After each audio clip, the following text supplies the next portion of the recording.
This is Mr. Fluffernutter. He is going to be our guide through the rest of the game.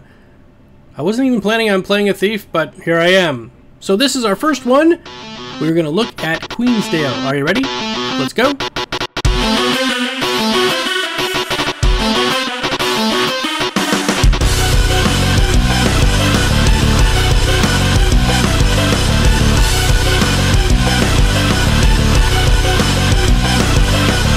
Hello and welcome to our guide on Queensdale. This is going to be a very in-depth guide. So to help out, I have put some little hearts on the right side of the screen. They will stay there for the entire time. If you are looking for a particular part of the map, you can just click the hearts. So if you've done 1 and 2 and you can't figure out what to do for number 3, you can go ahead and click that. This is the first part of the series, and this is my brand new thief named Mr. Fluffernutter. I like to go with very authentic sounding names when I make my characters. Alright, so here we have the guy with the binoculars. Now the guy with the binoculars you usually run past, or I did most of the way through beta. I thought, well, all he's going to do is show me the map and I can figure that out as I go. But be honest with you, it actually opens up more of the map if you use the guy with the binoculars, let him show you the hearts he wants you to do, and then you can see more of the map. You can of course unlock the areas of the map by running to them, but it's actually quicker just to see the guy with the hearts, and there's a bunch of them around, so we're going to try to show them as best we can. This is not a guide for just doing hearts. This is going to be the guide for looking at vistas and also points of interest and maybe some other little cool stuff along the way. So I'm going to be showing you kind of a circular pattern with this first set of 5 hearts. If you follow it from point 1 to point 5, you should do a complete circle, and you should have all of the vistas and points of interest except one, which is up at the water filtration station. Okay, maybe it's not a water filtration station, it's something for the irrigation station. Conjunction junction. Alright, so this is number 1, help Farmer Dia. What you're going to do in this one is there are a bunch of worms that will spawn. You can just go ahead and click on the little spots on the ground. Once you've clicked the spot, a worm will pop back up. And just because somebody killed one there, you usually can click it again. The other thing you can do here is you can feed the cows. There are bags of grain, usually around the front entrance is where you'll find them mostly. You pick up the bags of grain and you walk up to the cow and you feed the cow. The third thing you can do here is put out fires that are started by the bandits.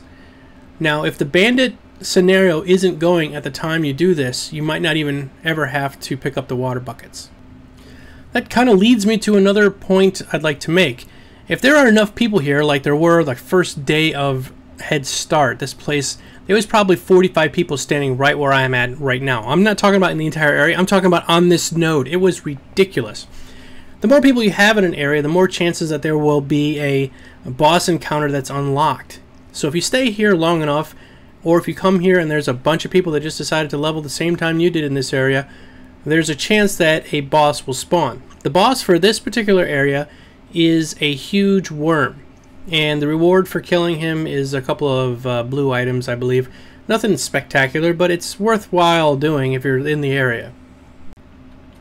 As far as which ones you should probably do, honestly, I think feeding the cows gives you the most bar advancement per item, if that makes sense. If you do the worms only give you like a little bit of a smidgen on the bar, whereas if you feed the cow, it's usually 2 to 3 times what the worm killing does. Of course, killing the boss worm does not count to the overall helping out the farmer, believe it or not.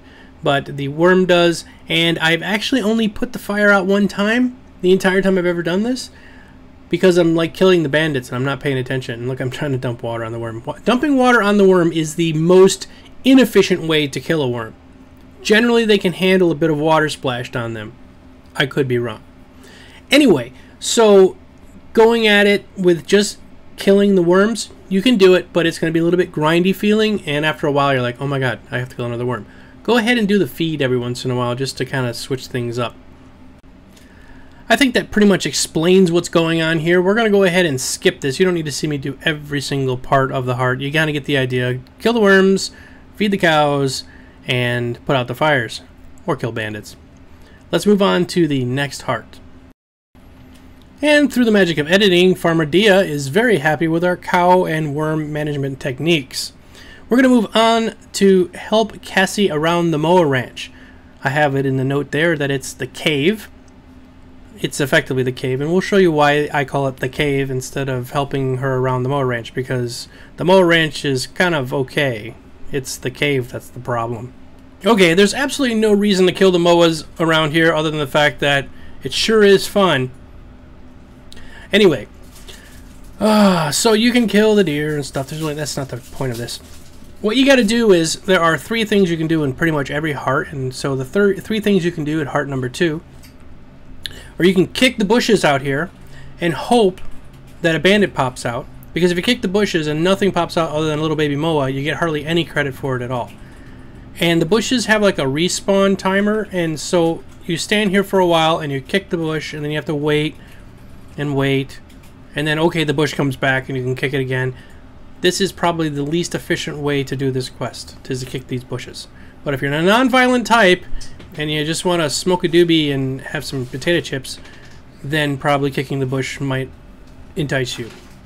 My type of fun is to run inside the cave here. You can pick up the supplies that the bandits are leaving laying around. When you pick up a supply, a bandit will drop down and say, hey, where are you going with my supply? That's mine.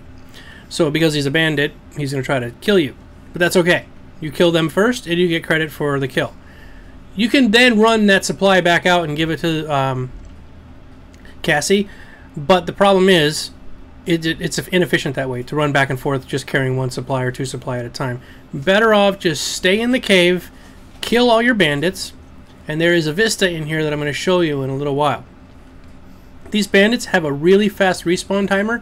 If you're in here with more than, say, 5 or 6 people, you got to watch your back, because they will die and respawn on top of you while you're running away to the next one. So it's kind of crazy. I hope they'll change that eventually, but for now, right after beta's over, this is right after Head Start's over, game's been released, this is the way it is right now, so I'm just mentioning it. Alright, let's move ahead to the vista, because you could sit here and watch me do this all day long, stabbing bandits in the face with my sword. And that's fun, but you guys are here to learn how to do the hearts and all the other stuff. So let's move on to the vista inside this cave. If you do the Human Noble storyline, you will recognize this portion of the cave. It's actually part of your storyline quest, but it's sort of blocked off, and I couldn't walk into your storyline at this moment if you were doing it in here. It's kind of neat. It's instanced, but it's part of the main cave here. So all you need to do is go down the path past the bandits where they have their wine sort of set up, and then you cross this bridge right here, go up to the top, and then you will find the vista. Really, really simple vista to get to. It literally is one you just walk right up to. Can't beat that, right? Alright, so that's it for this cave area.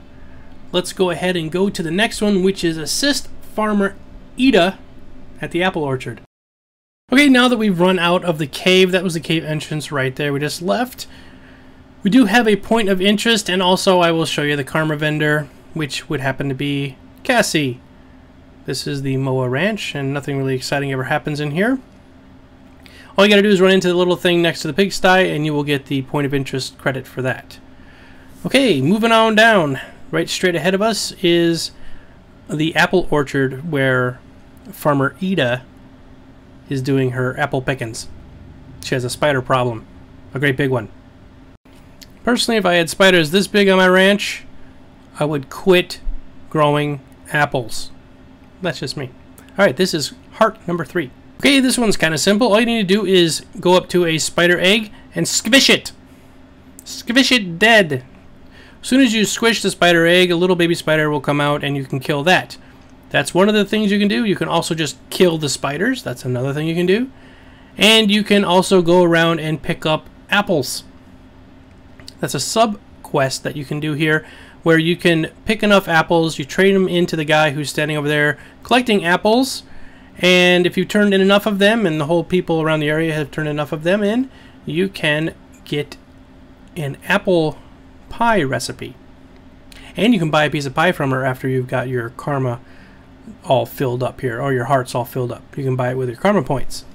Occasionally a huge Grandmaster Poobah spider will show up, and you can all fight him.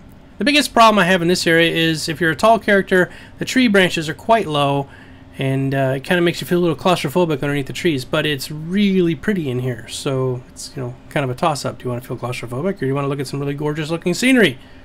I don't know. It's up to you. Also, if the guy's out collecting apples, there's a chance every time you kill a spider, it will drop apples. Why the spider? You want the apples that came from the spider to go in the pie. I'm not sure. I don't know why. I'll have to ask the guy. Alright, let's move on to the next one, which is help Foreman Flannum over at the dam. Okay, we finished up with the lady collecting the apples and has the bad spider problem. One thing we want to do is get all the waypoints on the map. We're going to go ahead and scoot over, grab the waypoint here before we head over to the dam. Because you never know, you might die, and if you die and you only have the waypoint all the way back by helping out Dia with her cow problem, it's a long run back. So we might as well do that. So from here I usually shoot directly across the lake and hit the dam at the very bottom. One thing I love about these heart quests is you don't have to talk to anybody. You just kind of show up in the general area and you can just do the quest. It's beautiful, beautiful thing. Okay, so this one's quite easy. This is heart number 4, help the Foreman Flannum with the dam. Okay, for this heart, it's pretty simple. All you have to do is kill the elementals that are already alive. You have to plug the holes you see spewing water out in the dam. And there's also some elementals that are on the ground that are sort of in a dormant state. You kick them and an elemental will pop up and you can kill those elementals there. From time to time, there will be some harpies that show up. You can also kill the harpies and still get credit for your overall heart in this particular area. One thing I want to note is there is a vista directly above my head right now that I'm looking at my really cool spiffy armor and all that. We're going to show you how to get that in just a moment. Basically all you need to do is try to get to the highest point on the dam structure here and run across the dam structure. I love the way that sounds. The dam structure. Run across that dam structure and then you go over to the area where you'll see some boxes. We're going to jump up and get the vista. Let's go ahead and skip ahead to that because this is just me killing and maiming faces. And through the magic of editing you get to see me run across the dam structure. Alright, there's the little boxes I was talking about. This is the hardest part, I think. Just jumping across here. There's a space between those two pieces of wood, but really, it's almost laughable to fall. I've done it, though, especially on my Asura. It always seemed like it was a hard jump for him. Jump over here, jump over there, a little turn to the left. It's just a step to the right, and now we are time warping. Okay, now that we're off the dam structure, we gotta run over here to help Fisherman Travis and Justin with the traps. This is heart number 5. I consider this to be one of the simplest ones of all. That's why I kind of save it to the end, and it also finishes up the circle. All you got to do here is you kill the drakes in the water. You open up these nets or traps. Sometimes the traps open up and a drake will come out of the trap. It's a little drake. It's not as big. Still bites just about as hard. Just kill the drakes that come out of the traps or kill the drakes standing around, and then there are the eggs. The eggs, in my opinion, are the best way to get the fastest amount of points. You can see by me opening the trap, I just get a little sliver of my heart filled. But if I kill an egg, it jumps up 4 or 5 times what killing or opening a trap or even killing one of the drakes will do. Here we go. I'm gonna run up here. I want you to watch right now when I gotta find an egg. Where's an egg? There's an egg. Okay, ready? Boom! Like, I don't know, a quarter of the bar for each egg. There's about 4 eggs up here. Problem is everyone else knows about that little trick too, so it's a lot of waiting and waiting until you can finally get some, and then you'll have somebody like a ranger standing a mile away and just bombarding the area, and then you don't get any of them. Like I was saying, this one here is easy peasy lemon squeezy. There's plenty of drakes around. There's plenty of skelks. You can kill them on the other side. The eggs. All that stuff helps him out. So it's a really simple quest to do. Once this is done, I will then use the waypoint that I got in the very beginning right before the bridge. And we're going to head over to the Shaymore Garrison to do the next set, which will be like 6 through 10. That'll be on another video. That's about wrapping it up for this one here. I hope you guys like the new format. And if the heart thing was on the side was helpful, so you could just skip ahead to a certain part, let me know. If it didn't work at all or you just hated it, well, sorry. If you turned off the annotations at the beginning of this video, you wouldn't have seen it anyway. Well, you get to see the hearts, but you wouldn't have seen the little cool links. I'm sad. No, I'm not. Alright, let's get done with this one. I gotta upload it. Oh my god, it's late. Thanks a ton for watching, everybody. Please subscribe. More videos like this will be coming up very soon. I will be doing Queensdale next. Parts 7 through 10, I guess. Actually, part 2, hearts 7 through 10. Yeah, I got it. I got it. It's cool. Alright, thanks a lot for watching, everybody. This is Gigasaurus signing out. Until next time, I'm gonna say... see ya! This video is part of the WAY movement, a career path in video sponsored by TGN. To learn more, visit tgn.tv.